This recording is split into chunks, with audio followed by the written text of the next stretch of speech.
What's up, social media? It's your favorite blogger and only crazy coach here with another exciting panel. I have single women and I have non-existent boyfriends who are here to keep it real. We are going to keep it spicy, exciting. We're giving you the unadulterated truth into men and whether or not they have commitment issues, and the ladies, whether or not you're really crazy. Do you know how to pull back? Without further ado, I'm going to introduce my panel. First up, we have our non-existent boyfriend, Richard. Welcome. All right, we have Nicole. Everybody. We have Joe.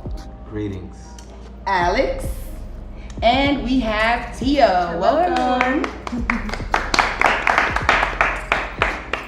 All right, so again, for this segment, I'm talking to the men and the ladies because I want to find out what's going on in the dating world, in their brains, right? Do our men have commitment issues? Is that the problem? Is that what are women crazy? And then the women, do they have a problem knowing how to fall back? Because men are so quick to want to call a woman crazy. So I'm gonna start and be polite with my women. So women, welcome again. Okay, so like I said earlier, I want to touch on your actions, the things that you're doing. Because time after time I'm hearing women are crazy, right? I don't date this certain type of woman because she's crazy, or I'm not gonna get committed because you're crazy. And I wanna know what's the root of that accusation. So I'm gonna start with Nikki. Talk to me, Nicole, about a time where you ever felt like, yes, this was the non-existent boyfriend, this is him, and then it wasn't. What type of feelings did you get to make you even think he was the one when he really wasn't?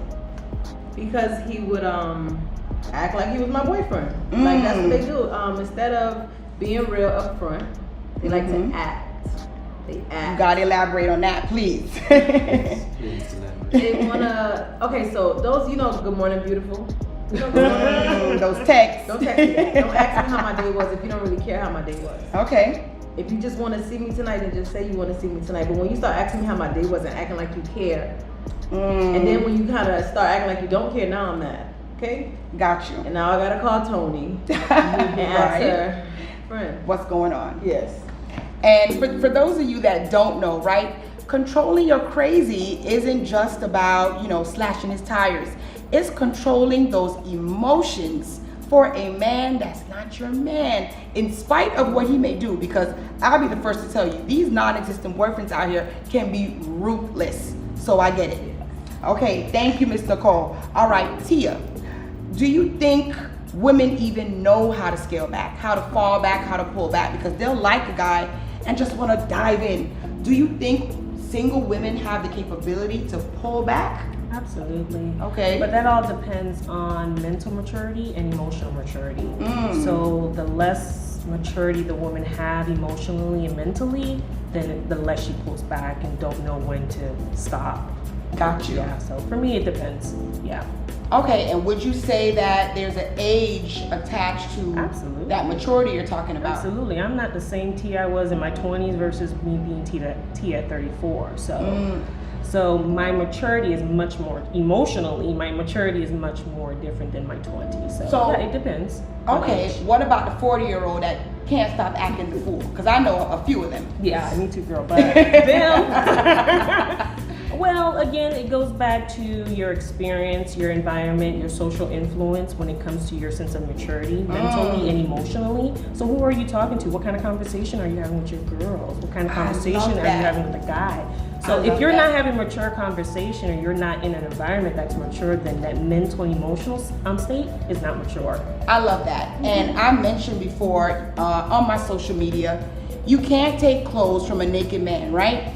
And the same thing applies with controlling your crazy. You can't take advice from a single woman who is crazy emotionally. What type of advice are you getting? Because if she doesn't know how to control her emotions, be stable with a man that's not her man, how can she give you advice to steer you in the right path? Thank you. All right, Miss Alex, this one is for you. We're talking about sex here, all right? Hold your horses, people. Okay, so Alex, we've all been down this road before. You to sleep with your non-existent boyfriend for whatever reason. For some women, they think now that they've given him the goods, oh, he's gonna commit, and then he doesn't. So why do you think, as a woman, we sometimes tend to think our JJ is gold? Why do you think women have that mindset sometimes? I have no clue, because the way I see things is if I'm gonna hit, I'm gonna hit. Okay. I'm not normal in this sense. Okay. Because for me, it doesn't matter what I do with my body, it has to do with how you feel about me. So if you're going to commit, you're gonna commit, and if you're not, you're not. So if I'm just gonna hit, then I'm gonna hit. Got it. So. But let me flip this on you for a second. Let's just say you went into the situation where you thought, you know what, I'm just gonna hit because I have this thing I like to call chips and salsa. He's just a chip and dip guy. It's not gonna go further than that. Then all of a sudden, these weird things start happening. I like him. He touches me. Something happens, and then you know you're falling for him emotionally. Then what? And he's still in the hit it quit it stage that you were in.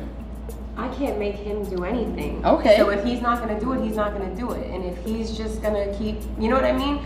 But where I get caught up is, if you start saying the whole, let's have babies and I can't wait to make you a mother and I'm gonna be the best dad, like, stop that. You know what I mean? Are those just like, words? They're just they words. are, but it goes back to what you were asking Nicole earlier. Like, I don't have those emotions. I don't start to do that type of stuff until you give me the cue that that's where it's going. And if it doesn't go that way, then I'm cool off that. I'm cool off that. I don't know. I'm a little. Is that a cue or is that just game? No, it's a cue. It might be game. Okay, so. I wouldn't know. I just felt that. I felt that 100%. So when do we differentiate between a cue and game? Because what you do after that, if you go through with your actions and you're not just spitting words at me, Then it's a cue. then for example, in my own personal life, I've been seeing this guy for how long? And he's talking all this stuff, but then all of a sudden he stops texting me. Okay, well, your words aren't following through with your actions. Right. So what's really good? You didn't mean that? Cool. Break it off, done. Okay. Wipe my hands of that. Oh, sounds like Alex is controlled here. Crazy. Because this is my thing, is you're never gonna have me out here looking stupid. Yes. You're never gonna have me out here looking stupid. I I might call my mom and be crazy, but you never see that. I love it. I wonder if she got a page out of my Controlling Your Crazy While Dating Your Non-Existent Boyfriend ebook. Okay. All right. Thank you so much, Alex. Gentlemen, welcome again to the panel. Okay. So listen, I'm gonna bring the non-existent boyfriends in for part 2. It's about to get real because, you know, anytime we hear from the men, the ladies perk up, they got something to say because they don't know how to handle when the men tell them like it is. Listen, please come back for part 2 where it's gonna get more intense, more juicy, and remember, it's your favorite blogger and only crazy coach. You can find me on Instagram and YouTube. Peace.